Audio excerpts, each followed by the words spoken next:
All right, another one of our big problems in the United States is we have this ridiculous pyramid scheme called, a forced pyramid scheme, coerced pyramid scheme called Social Security.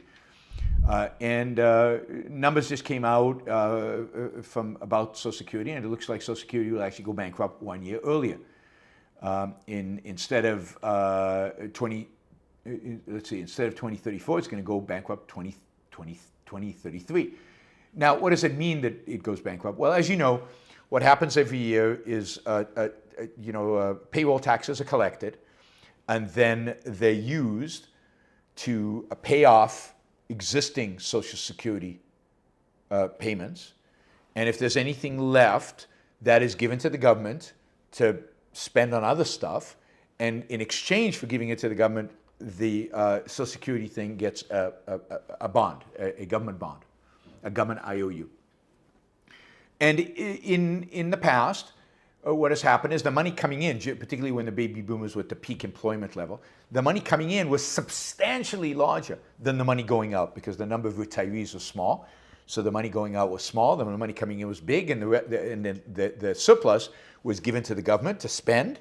But the Social Security fund got these bonds from the government, and that's called the trust fund. The trust fund is not full of money. Doesn't have a checking account, a saving account, a Silicon Valley Bank. It has instead a bunch of bonds, government bonds, where the government is committed to paying the Social Security fund. Now, in 2021 was the first year in which the amount of money coming into the Social Security fund was less than the amount of money going out. And therefore, the Social Security fund had, in a sense, to sell some of its bonds. They had to collect from the government on some of these bonds. Well, that is going to, so there was $2.9 trillion in the trust fund in 2020. By 2022, there was only $2.8 trillion. By 2033, that number will go to zero. And yet, many of those baby boomers will still be alive.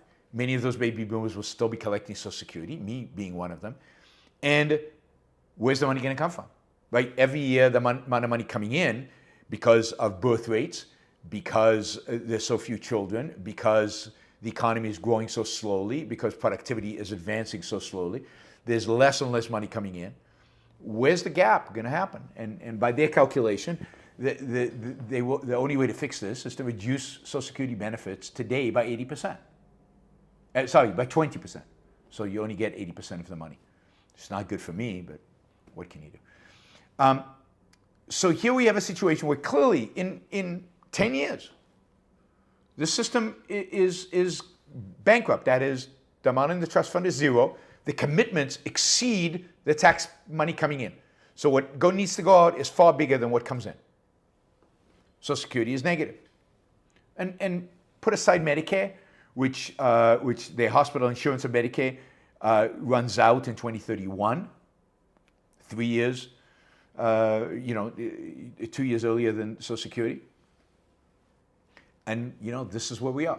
Now, you'd think that given that there's only 10 years to fix it, and the sooner you fix it, the less painful it is, the longer you wait, the more you're going to have to cut benefits, or the more you're going to have to increase taxes, or the more you're going to have to extend retirement age. I mean, I'm not even considering the idea of phasing it out or privatizing it or anything like that, because that's not politically realistic. So you think that 10 years before this happened, Republicans and Democrats would get together and have, a commission or have some kind of bill in Congress to fix this. Whether it's phasing out Social Security, whether it's increasing taxes, or whether it's decreasing benefits, one way or the other, there's a reality out there, bankruptcy. Nobody cares. Nobody cares. There's a big issue now about, refunding the government and increasing the debt limit. Are Republicans demanding that Social Security be fixed? No. Do the Democrats? I mean, at least Biden has suggested increased taxes on the very rich to fund Social Security for everybody. So at least he's recognizing there's a problem. What do Republicans do? Well, they follow the lead of their guru. They follow the lead of Donald Trump, and Donald Trump has said that Social Security is off the table. Social Security cannot be touched. So the Republican Party has become the party of evasion, the party that ignores the issues, ignores the problems. And it has said, okay, we're not going to touch Social Security, we're not going to touch Medicare. Medicare's hospital plan, at least, is going to go bankrupt to 2031. We're not going to deal with them. We're going to pretend everything's fine. We're going to pretend there's no problem. We'll kick the can down the road some more. It's been kicked down the road for decades now.